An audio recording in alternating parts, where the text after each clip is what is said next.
렉서스 700H입니다. 전면부의 큼직한 스핀들 그릴은 7개의 플로팅 바가 굵직하게 자리하고 있어서요, 보다 강인한 느낌들을 잘 보여주고 있고요. 큼직하게 자리 잡은 그릴에 걸맞는 크기의 엠블럼, 그리고 L자형을 상징하고 있는 헤드램프의 디테일도 그 어느 때보다 고급스럽고 강인한 느낌들을 잘 담아주고 있습니다. 본닛 뒤의 주름도 굵직굵직하고 이 선이 굵은 전체적인 바디라인과 잘 매칭이 되고 있고요. 전면부에서 봤을 때보다 살짝 틀어서 보면 이 차의 큼직한 크기가 가늠이 되는데요, 전체적인 비율에 있어서는 조금 독특한 비율을 가지고 있지만 크기에 있어서 압도적인 느낌들은 굉장히 강인한 인상들을 꾸준하게 이끌어갈 수 있습니다.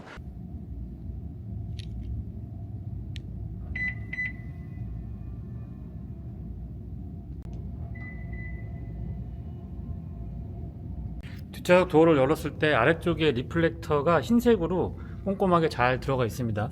풋램프는 조금 아쉬운데요, LED 조명은 차량의 구석구석을 밝게 잘 비춰주죠. 앞좌석 도어에도 리플렉터 흰색으로 LED 조명 안쪽에 꼼꼼하게 잘 챙겨뒀습니다. 플레이트 상단의 렉서스 레터링에는 LED 조명도 포함이 되어 있고요. 앞쪽, 뒤쪽 모두 다 LED 조명이 구석구석 밝게 잘 비춰줍니다. 앰비언트 라이트는 앞쪽 그리고 뒤쪽에 도어에 보시면 은근하게 잘 자리하고 있습니다. 트리플 렌즈 타입의 LED 헤드램프는 광원의 폭 그리고 직진성 어느 것 하나 빠지는 게 없고요. 상하향의 변동폭도 매우 큰 편이고 상향으로 전환을 했을 때의 초점이 쭉 맞으면서 길게 넓게 뻗어나가는 느낌이 참 좋습니다. 상향등과 하향등 그리고 비상등까지 모두 다 점등시킨 상태고요. DRL과 방향지시 등은 그 기능을 같이 하고 있습니다. LED 타입의 안개등도 포함이 되어 있고요. 바깥쪽 거울 커버에는 LED로 방향지시 등 챙겨뒀습니다. 바로 아래쪽에 잔상 같은 것들 거슬리는 거 없고요. 바깥쪽에 나와서 보면 안쪽에서는 약간 자연광에 가깝나 라고 생각을 했었는데 바깥쪽에 나와서 보니까 백색광에 가깝고요. 그래서 시원시원하고 훨씬 더 밝은 시야를 잘 확보해 주네요. 테일램프와 방향지시 등 번호판 보조 등은 모두 LED 구성입니다.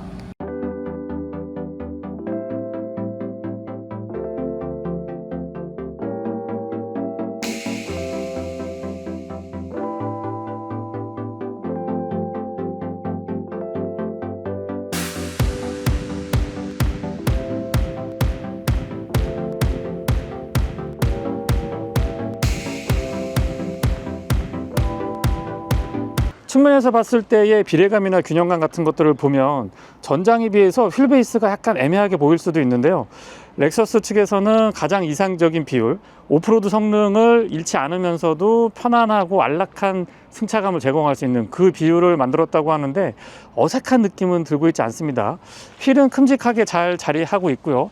관리하기는 조금 힘들 것 같긴 합니다만은 봤을 때는 굉장히 예쁘죠. 타이어 사이즈는 265, 50, 22고요. 휠 아치 부분도 바디 컬러랑 같은 구성이고 사이드 스커트는 별도의 기교를 부리기보다는 오프로드, 본격적인 오프로드 기본기에 충실합니다.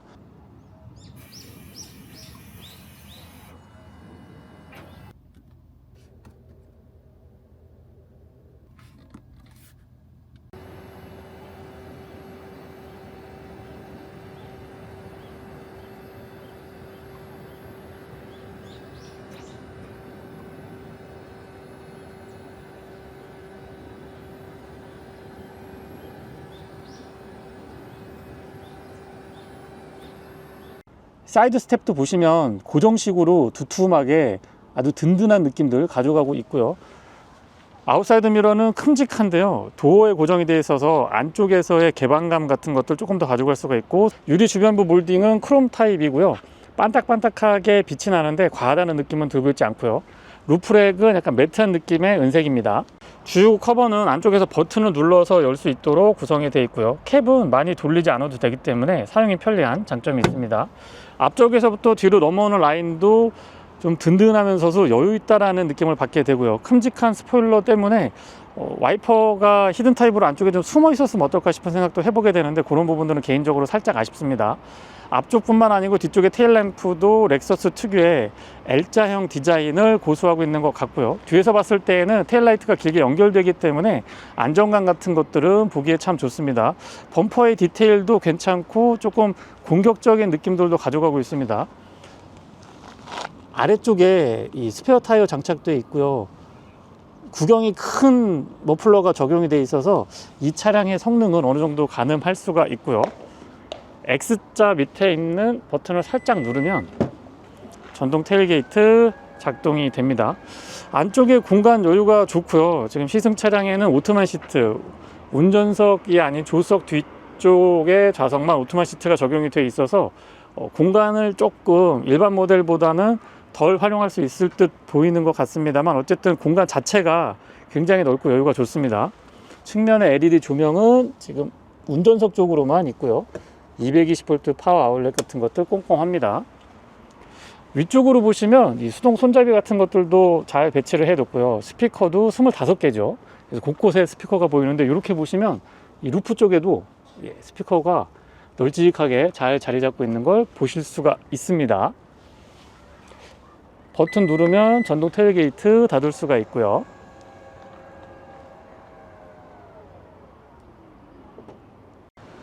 스마트 키는 렉서스 다른 차량들과 공유하고 있습니다. 대부분의 기능은 위쪽에 자리하고 있고요. 잡아보면 그립도 좋습니다. 바깥쪽 도어 손잡이에 스마트 키락 원락 기능은 뒤쪽, 그리고 앞쪽에 음각 처리가 되어 있고요. 이 부분에 있거든요. 도어 두께는 생각보다 그렇게 두껍지는 않고요. 소프트 크로징이 기본 적용이 되어 있기 때문에 여닫았을 때에도 좀 고급스러운 느낌들은 가져가고 있습니다. 사이드 스텝이 생각보다 그렇게 넓지도 좁지도 않기 때문에 사용에 불편함은 없고 굉장히 편리했고요. 실내는 렉서스답게 이 자동차가 아니고 예술 작품을 보는 듯한 디테일이 살아 있습니다. 이런 조립 상태도 눌러보면은 참 꼼꼼하게 잘 조립되어 있다는 느낌을 받게 되고요. 그레이나 블랙으로 가져가지 않고 렉서스 특유의 이 고급스러운 컬러가 가죽 시트로 채택이 되어 있다 보니까 실내가 확실히 좀 더 산뜻하고 더 안락하고 고급스러운 느낌을 잘 담아줍니다. 위쪽에 썬루프는 일반형인데요. 일반형 치고는 유리 면적이 그렇게 작은 건 아니죠. 도어 쪽부터 살펴보면은요, 메모리는 3개까지 가능하고요. 조수석도 컨트롤이 가능합니다. 도어 캐치도 굉장히 고급스럽게 잘 자리하고 있고, 사운드 시스템은 마크 레빈슨, 스피커가 총 25개로 알려져 있고요. 윈도우 컨트롤은 올 오토 타입인데, 잘 보시면 약간 뉘어져 있거든요. 그래서 손을 딱 뻗으면 되게 자연스럽게 다루기가 좋았습니다. 매포켓 크기는 조금 더 커도 나쁘지 않을 것 같고요. 입구 쪽은 좀 각도를 벌려줬으면 좋겠다라는 생각이 듭니다. 플레이트 상단에 금속 재질 덧대져 있고 렉서스 레터링 선명하고요. 시트는 안장 길이 조절까지 풀 전동 지원해주고 있고, 4웨이 타일 럼버 서포트도 기본입니다. 안장은 날개가 그렇게 많이 나와 있지 않은데도 홀드감이 괜찮았고요. 등받이는 생각보다 날개 부분이 많이 좀 나와 있어서 든든하게 잘 받쳐줍니다. 그러면서도 되게 좀 안락하고 편했습니다. 헤드레스트는 제 체형에 너무 잘 맞았어요. 폭실폭실한 정도, 그 다음에 이 각도 같은 것들도 제 체형에 참 잘 맞더라고요. 센터 터널은 약간 높은 듯 싶지만 구조적으로 그렇게 답답하거나 불편함은 없었고요. 페달은 오르간 타입이 아닌 일반형인데 가속 페달이 조금 작은 듯 싶죠. 근데 불편함은 없었습니다. 풋레스트 적절한 이 넓이랑 높이로 잘 감싸져 있는데요. 제 발에 되게 편하게 다가오더라고요. 레버 잡아당기면 본닛 오픈 가능하고요. 특이하게 주유구는 버튼으로 눌러서 여닫을 수 있습니다. 무릎 에어백도 기본이고요. 버튼 누르면 살짝 수납 공간이 나오긴 하죠. 예전에는 렉서스 차량도 여기에 막 여러 가지 기능 스위치들이 자리하고 있었는데, 차례 전에 이렇게 깔끔하게 수납으로 남겨둔 게 잘한 것 같아요. 뒤쪽에 220V 인버터 온오프 할 수가 있고요. 어라운드 뷰랑 트릭 컴퓨터에 관련된 기능들은 운전석 무릎 위쪽에 자리하고 있습니다. 왼쪽 무릎 위쪽이죠. 틸팅 앤 텔레스코픽은 4웨이 타입이고, 스티어링 휠은 렉서스 다른 차량들과 공유하고 있는데, 이 우드 패턴이 진짜 고급스럽습니다. 이거 마무리 되게 좋고요. 이쪽에 이질적인 소재들이 다 모여 있는데 마감이나 조립 상태 같은 것들 흔들림 전혀 없이 굉장히 견고하고 꼼꼼하게 잘 만들어진 차량이다라는 걸 느낄 수가 있습니다. 시동은 버튼 타입이고요. 위치가 사용하기 굉장히 편리합니다. 초기 시동 시에는 하이브리드 차량답게 전기 모터가 먼저 개입을 하고 그 다음에 내연기관이 동작을 하고 있는데, 엔진 자체가 굉장히 좀 부드러운 회전감을 갖고 있다 보니까 거부감은 없습니다. 안쪽에 이 오프로드 차량답게 손잡이 같은 것들도 되게 좀 터프하게 자리 잡고 있습니다. 그리고 A필러가 이렇게 보시면 좀 두툼하게 처리가 돼 있죠. HUD 같은 것들은 렉서스 다른 차량들과 공유하고 있고요. 클러스터의 구성도 렉서스에서 많이 봤던 좋은 모습들 잘 갖춰주고 있습니다. 안쪽에 컨텐츠를 다양한 형태로 세팅해서 커스터마이징 할 수도 있고요. 드라이브 모드도 한번 바꿔볼까요? 드라이브 모드를 바꿔보면 총 6가지 지원을 해줍니다. 에코, 컴포트, 노멀, 스포츠 S 플러스, 커스텀 이렇게 구성이 되어 있고요. 오프로드 모드도 또 설정이 가능하거든요. 오토, 더트, 샌드, 머드, 딥스노우 이렇게 해가지고 모드 간의 편차 극명하고요. 또 오프로드 모드를 할 때는 이 7인치 보조 디스플레이에 모니터링 되는 부분들이 많이 있어서 오프로드 매니아 분들한테는 굉장히 각광받을 수 있을 걸로 보여집니다. 차고 조절이 유압식인데요. 굉장히 빠릿빠릿하게 움직이고 드라이브 모드, 특히 이제 오프로드 모드랑 연동이 잘 돼 있어서 사용이 편리한 장점이 있었고요. 스티어링 휠 좌측에는 이 상하향으로 위아래로 나눠서 설명을 드려야 될 것 같은데요. 위쪽에는 전화에 관련된 기능들, 그리고 클러스터 안쪽에 메뉴 바꿀 수가 있고요. 아래쪽에는 볼륨 컨트롤하고 음성 명령입니다. 우측에는 어댑티브 크루즈 컨트롤에 관련된 기능들, 상단 하단에는 모드, 이 인포테인먼트 모드 설정할 수 있게 그렇게 준비가 되어 있고, 이 트래킹 기능도 이쪽에 자리하고 있습니다. 패드 시프트도 사용하기 편리하고, 렉서스는 이 스틱 타입 스위치도 되게 정교하게 만들어져 있어요. 보시면은 이 조작감 같은 것들도 참 좋습니다. 오토 모드는 이쪽에서 버튼을 눌러서 활성화 시킬 수가 있고요. 와이퍼 컨트롤도 같은 구성이죠. 클러스터 12.3인치고요. 메인 디스플레이도 12.3인치입니다. 렉서스, 토요타 차량들이 이 디스플레이에 살짝 보수적인 때가 있었는데요. 최근에는 그런 모습은 없고요. 그리고 또 제가 좋아하는 이 돌리는 방식의 볼륨 컨트롤하고 푸시 타입의 버튼, 요거는 사용하기 굉장히 저는 편리했습니다. 후진했을 때 어라운드 뷰 기본 적용이 되어 있고요. 이 오프로드 차량이라서 오프로드 전용으로 구성이 된 차량이다 보니까 바닥 부분도 이렇게 후진을 했을 때에 투명하게 보여줄 수 있도록 구성을 해놨는데, 이런 부분들도 특히 이제 이 지면이 노면이 좋지 않은 곳을 갈 때는 되게 도움이 많이 됩니다. 사운드 시스템은 마크 레빈슨인데요. 한번 들어볼게요.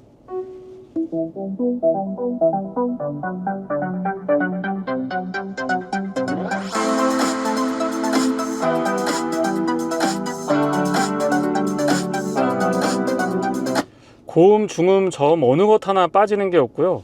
입체감도 상당하면서 울림통이 좋아서 그런지 모르겠습니다만, 아무튼 저 같은 일반인, 막기인 제가 들었을 때는 완벽에 가까운 사운드가 아닌가 싶은 생각이 듭니다. 그 밖에 내비게이션이나 차량에 관련된 기능들은 다른 렉서스 차량들과 공유하고 있고요. LG U 플러스 드라이브도 지원을 해주고 있습니다. 좌석 제어 같은 경우는 마사지, 운전석, 조수석 각각 컨트롤이 가능하고요. 아래쪽에 보조 디스플레이는 오프로드에 조금 더 특화되어 있다고 말씀을 드려보면 어떨까 싶습니다. 오프로드 많이 다니시는 분들한테는 정말 좋은 구성이거든요. 브레이크랑 가속 페달, 차륜이 어떻게 되어 있는지, 차고 조절은 어떻게 되고 있는지, 이런 것들 올라갔다 내려갔다 하는 것도 노멀 모드인지 하이1, 하이2까지 할 수가 있거든요.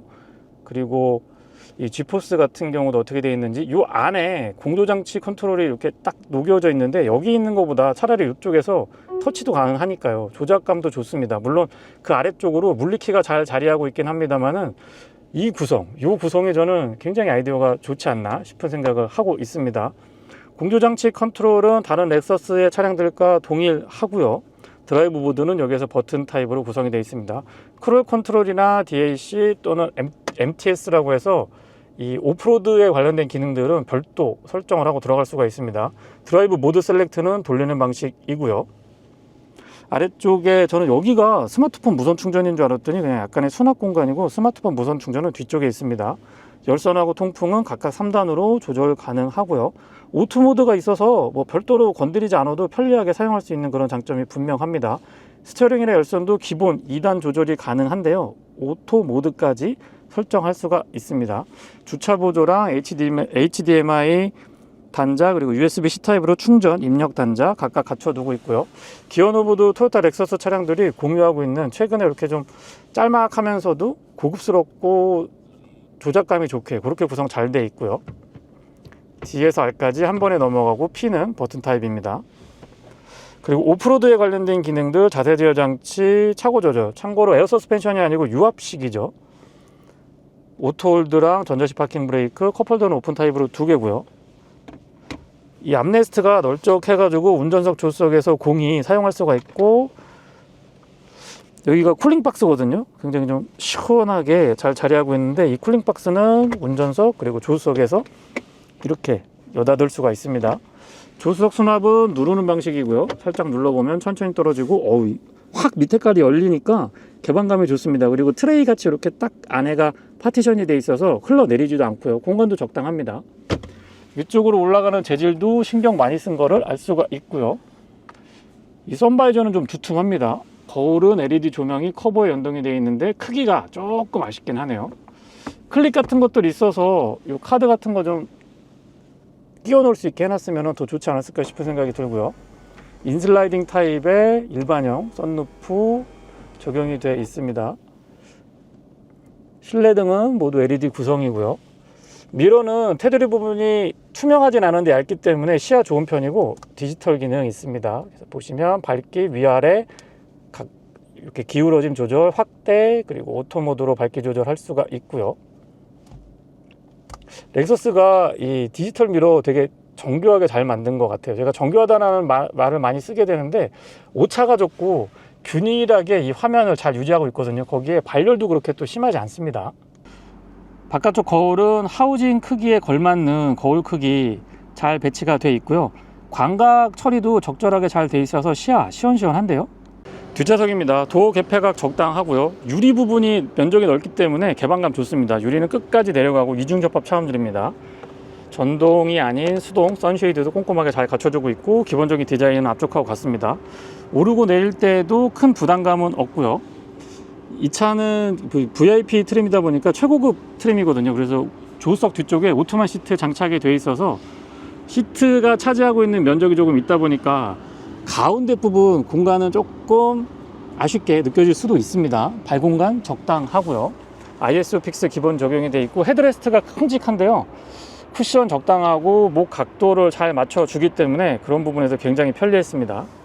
이 앞쪽에 에어벤트, 그리고 여기 눌러보면은 이렇게 여닫을 수가 있는데요. 약간의 수납 공간, USB-C 타입 단자, 충전 단자 2개, 그리고 HDMI 입력 단자도 준비가 잘 되어 있습니다. 손잡이 잡고 올라설 수 있게 구성이 되어 있고요. 여기도 눌러보시면 컵홀더, 사용할 때만 쓸 수 있게 되어 있습니다. 컨트롤러가 큼직하게 잘 자리하고 있는데요. 뒤쪽에서도 공조장치 컨트롤, 열선하고 통풍 각각 3단으로 다 조절이 가능하고요. 좌측하고 우측에 마사지 기능을 별도로 설정할 수가 있습니다. 그리고 좌석 컨트롤을 들어가 보면은, 제가 오토만 시트는 조수석 뒤쪽에만 장착되어 있다고 말씀드렸잖아요. 그래서 여기는 컨트롤이 앞좌석의 발받침까지 다 개별 조절이 가능하거든요. 이렇게 여닫을 수도 있게. 지금 보시면 제가 앞좌석 조수석 시트를 컨트롤 해보고 있는데요. 앞으로 밀고 끝까지 민 상태에서 기능을 사용할 수가 있습니다. 그리고 높낮이 조절이나 등받이 각도 조절, 조절 폭이 굉장히 폭이 넓죠. 그 다음에 자동으로 하면 이렇게 가장 편안한 VVVIP를 위한 세팅을 알아서 저렇게 해줍니다. 헤드레스트가 떨어지고 앞쪽으로 끝까지 조석 시트가 밀리면서요. 발받침도 내려볼까요? 이 발받침까지 내려가지고 자세를 잡으면 정말 편안하게, 그리고 안락한 공간을 확보할 수가 있습니다.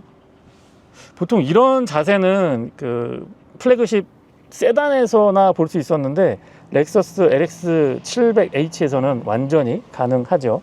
측면에도 선쉐이드 있지 않았고요. 위쪽에 보시면은 LED로 조명도 꼼꼼하게 잘 비춰줍니다. 이 컨트롤로 되게 편한 것 같아요. 그리고 뒤쪽에 별도의 스마트폰 무선 충전도 배치가 되어 있고요. 버튼 눌러서 안쪽에 USB-C 타입으로 단자 또 2개 있고요.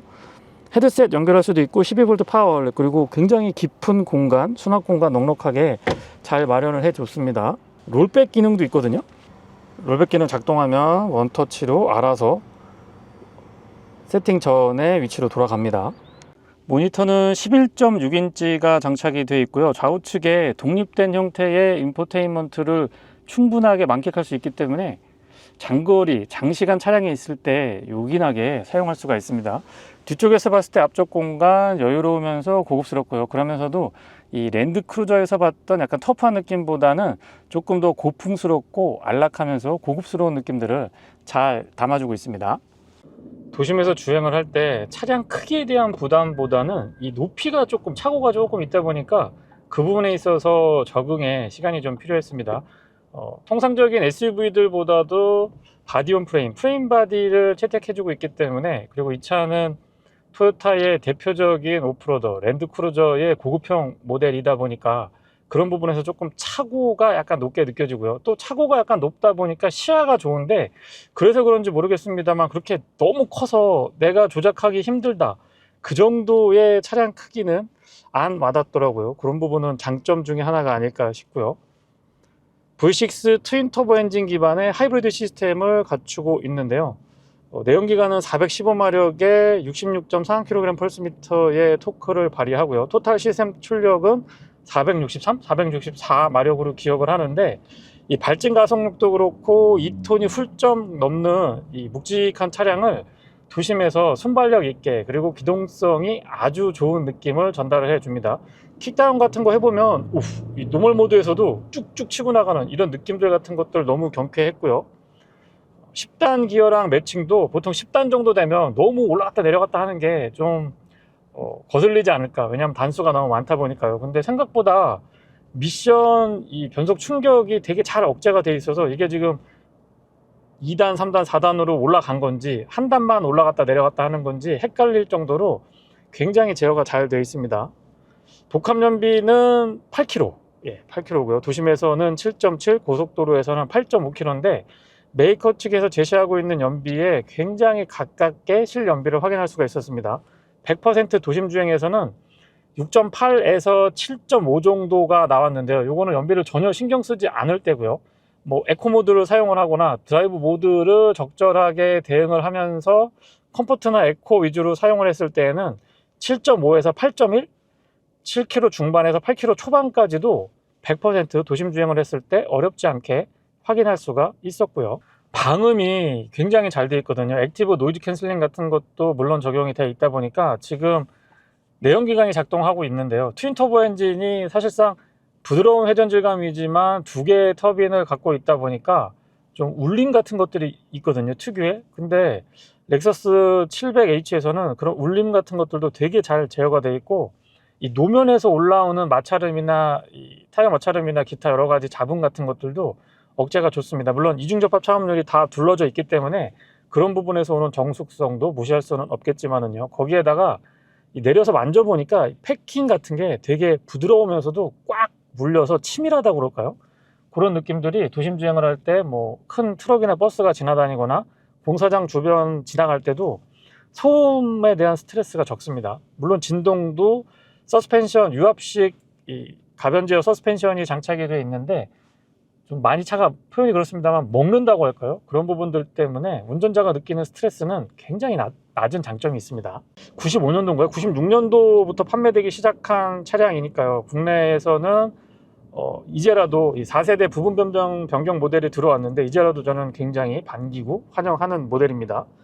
플랫폼은 TNGA-F 플랫폼이고요. 바디온 프레임이라고 해서 본격적인 오프로드를 위한 아주 단단한 그런 셰시를 갖추고 있습니다. 물론 1억 9천이 좀 넘어가죠. 거의 2억에 가까운 차량을, 이 차량을 출고해서 본격적인 오프로드를 즐기시는 분들은 감히 말씀드리는데 그렇게 많지 않을 걸로 예상을 해 보기 때문에 주로 이제 도심 주행을 위주로 제가 시승을 하고 있는데요.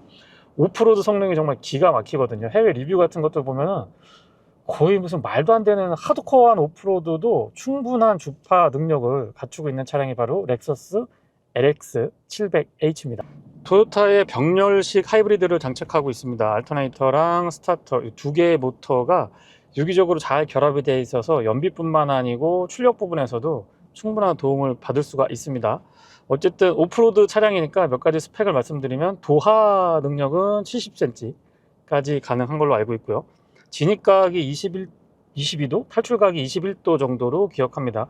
외관에서 제가 잠깐 설명을 드렸습니다만은 전장에 비해서 휠베이스가 그렇게 길지 않거든요. 그 이유는 오프로드 때문입니다. 이 차는 본격적인 온로드 기반의 SUV가 아닌 랜드크루저, 하드코어한 오프로드를 주파할 수 있는 능력을 갖춘 차량을 베이스 모델로 하고 있기 때문에 이 휠베이스 같은 것들이 좀 일반적인 고급 SUV들에 비교했을 때는 다소 휠베이스가 좀 짧게 느껴질 수가 있는데 오프로드 성능을 고려했기 때문입니다.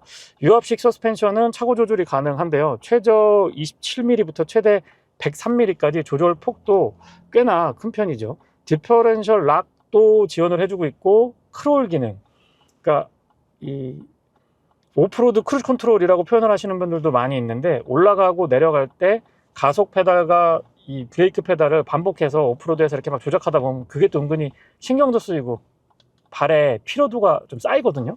그럴 때 이 기능을 사용을 하게 되면은 차량이 알아서 컨트롤을 해주니까 오프로드 뭐 미끄러운 곳이나 이 주파하기 좀 어려운 곳이나 잔디로 되어 있거나 노면에 관계없이 크롤 모드나 덱 기능 사용하시면은 아주 편안하게 오프로드를 만끽할 수가 있습니다. 도심 주행 기준으로 생각보다 이 전기 모터의 개입이 매우 적극적인 편이고 커버리지도 좀 넓은 편에 속했는데요. 그 덕분에 저처럼 소음 진동에 민감한 분들, 특히 이제 가다 서다를 반복하는 도심 주행에서는 지금처럼 전기 모드로 EV 모드로 주행을 하게 되면 잔진동 같은 것들이나 소음에서 굉장히 자유로울 수가 있거든요. 이 부분은 분명한 장점입니다. 물론 하이브리드인데 왜 한 자리야?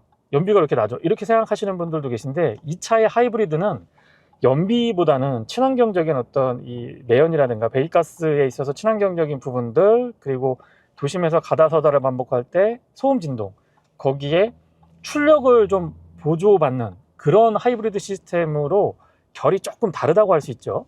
앞쪽에는 WC1, 뒤쪽에는 멀티링크, 리지드 엑셀이기는 한데 멀티링크 서스펜션을 갖추고 있거든요. 그래도 이 프레임 바디이기 때문에 좀 잔 울림, 잔 진동이라고 표현드려볼까요? 이 울림 같은 것들, 특유의 그 울림 같은 것들은 있는데 일반적인 프레임 바디의 바디를 갖추고 있는 SUV들하고 승차감을 비교를 해보면 저는 제 스타일에서는 단연 우위에 있다고 생각이 듭니다. 롤에 대한 제어도 상당하고요. 거기에 잔 진동이나 울림, 그리고 프레임 바디 특유의 좀 딱딱한 느낌? 허리가 불편할 정도의 하드함은 아니지만은 구조적인 특성상 그렇게 몰캉몰캉하지는 않거든요. 그런 부분에서 좀 불편했던 느낌 같은 것들이 다 잡혀 있습니다, 이 차는. 그래서 바디온 프레임 바디라고 하더라도 렉서스 LX700H 같으면 충분히 선택할 수 있겠는데 이런 생각이 들더라고요. 물론 그 이상의 가치, 그 이상의 경제적인 부분을 충분히 감당할 수 있어야 되긴 하겠. 소소한 부분인데 이 7인치 유틸리티 디스플레이, 보조 디스플레이가 되게 유용합니다. 공조장치로도 볼 수도 있고 오프로드 할 때 모니터링 다양한 것들 다 볼 수가 있고요. 드라이브 모드 변경하면 그 상태도 여기에서 다 표현을 해 줍니다. 그리고 화면의 디스플레이에 대해서 뭐 앰비언트 라이트 어떻게 할 건지 밝기 조절 같은 것들 전부 다 조정할 수가 있는데 이 페이지 구성도 누를 때마다 이렇게 슉슉 하나씩 사라지니까 되게 보기 좋은 것 같아요. 직관적이면서 사용이 편리하고 바로 누르면서 보면서 누를 수가 기능 설정 같은 것도 할 수가 있으니까요. 도심에서도 이제 노면이 안 좋은 곳 갈 때 울림이라든가 이 프레임 바디 특유의 불편한 느낌들이 일반적인 프레임 바디 SUV들에서는 다소 거슬리게, 그리고 나는 역시 모노코크 기반의 SUV를 사야 되겠구나 이런 생각을 팍팍 하게 되는데 이 차에서는 그런 생각이 안 듭니다. 공사 구간 같은 데 다녀보면 다 먹어요. 차가 그냥 바디에서 다 먹고, 에어 서스펜션하고 이 유압식 차고 조절 서스펜션을 비교를 해보면 내구성이라든가 특히 이 차처럼 하드코어한 오프로드도 소화할 수 있게끔 그렇게 설계가 되어 있는 차량에서는 오히려 에어 서스펜션보다는 지금 유압식 차고 조절이 훨씬 더 잘 어울리는 선택이 아니었나 싶은 생각이 듭니다. 그리고 내구성이나 뭐 나중에 이제 뭐 이 메인테넌스 측면에서도 분명한 장점이 있죠. 경제적으로 덜 부담스러울 수 있으니까요. 어댑티브 크루즈 컨트롤, 렉서스에서는 DRCC라고 해서 다이나믹 레이더 크루즈 컨트롤이라고 표현을 하고 있는데요. 앞차와의 거리 조절은 총 4단계로 이루어져 있습니다. 시속 30km 이하에서는 세팅이 안 되고요. 대신에 세팅이 되면 완전히 정차했다가 재출발까지 지원을 해주고 있습니다. 조향 보조, 반자율 주행에 필요한 조향 보조까지 매칭을 이루고 있는데요. 좌측 또는 우측으로 쏠리지 않고 정확하게 차선 가운데 유지를 잘 해줍니다. 시속 100km는 10단으로 고정을 했을 때 1350, 1400rpm 부근에서 구현이 되는데요. 비교적 낮은 rpm에서 기준 속도를 구현을 해주기 때문에 연비 그리고 소음 진동 측면에서 조금은 유리할 수가 있고요. 아스팔트 포장이긴 합니다만은 어쨌거나 터널 안에 들어와서 이 소음 정도를 들어보면은 정말 정숙합니다. 도심에서 제가 주변에 뭐 공사 구간 지날 때 또는 큰 트럭이나 버스나 뭐 주변에 하여튼 시끄러운 곳을 지나갈 때도 억제가 잘 돼 있다고 한번 말씀을 드렸었는데요. 고속 주행을 했을 때 한 80에서 120 정도까지 달렸을 때도 차고도 높고 이 A필러도 조금 서 있는 편이기 때문에 저항이나 공명은 풍절음에서 유리한 구조는 아니거든요. 그럼에도 불구하고 굉장히 억제가 잘 돼 있다는 장점이 분명하죠. 드라이브 모드는 제가 6가지 있다고 말씀을 드렸는데요. 스포츠 모드를 놓지 않더라도 노멀 모드에서도 킥다운을 했을 때 쭉쭉 치고 나가는 그 특유의 토크감 같은 것들, 시원시원한 느낌이 좋습니다. 트윈터보 V6 가솔린 트윈터보 엔진은 기본기 자체가 너무 좋은 것 같아요. 내구성도 내구성이지만은 회전 질감이 마일드하면서도 킥다운 했을 때 순간적으로 쭉 뻗어나가는, 치고 나가는 이런 느낌 같은 것들이 굉장히 경쾌하고요. 와, 이 킥다운을 했을 때도 클러스터의 숫자를 보지 않으면 내가 지금 이게 80km인지 100km인지 속도감이 많이 안 옵니다. 그만큼 정숙하고 안락하고 여러 가지의 이 컨트롤들이 아주 기민하게 움직여 주니까 운전자가 느끼는 안정감이나 편안함 같은 것들은 2억에 가까운 차량 가격을 충분히 상회하는 가치를 보여주고 있지 않나 싶네요. EV 모드로의 주행은 클러스터상으로 103, 105km까지 순수 EV 모드로만 주행이 가능했는데요. 토요타 렉서스의 이 병렬형 하이브리드 시스템은 이런 부분에서 분명한 장점이 있습니다. 고전압 배터리를 사용하고 있다 보니까 충전은 비교적 빠르게 되고요. 충전되는 속도 대비 이 떨어지는 배터리 잔량이 줄어드는 이 속도는 상대적으로 좀 더디게 구성이 되어 있어서 이런 부분들도 말만 그냥 무늬만 하이브리드가 아니고 실제 생활에서 도심 주행뿐만 아니고 자동차 전용 도로에서도 충분히 사용할 수 있을 정도는 되는 것 같습니다. 급차선 변경을 해봤을 때의 이 출렁하는 느낌은 분명히 있거든요. 프레임바디 방식의 어쩔 수 없는 구성인데 출렁하는데 이 한 번만 슥슥 움직이지 출렁이 아닙니다. 한 번만 살짝 하고 이 꺾이는 정도의 폭이 조금 더 각도가 있다 뿐이지 그 안정감이나 바닥에 쫙 달라붙는 이런 느낌들은 여느 모노코크 바디 SUV랑 비교해도 절대 뒤떨어지지 않는데요. 브레이크의 반응은 극초반부터 굉장히 예민하게 반응을 보이고 있는데요. 조작감이 예민하고요. 조작을 했을 때 이 꽉꽉 잡아주는 담력 같은 것들도 든든하면서도 민감도가 높기 때문에 이 차로 뭐 본격적인 스포츠 드라이빙을 즐기시는 분도 많지 않을 걸로 예상을 해봅니다만은 나름의 다이나믹한 느낌들을 충분하게 갖추고 있습니다. 이 차의 진가는 1열, 2열도 물론 편안하고 좋습니다만은 오트만 시트가 장착되어 있는 조수석 뒤쪽 정말 편하거든요.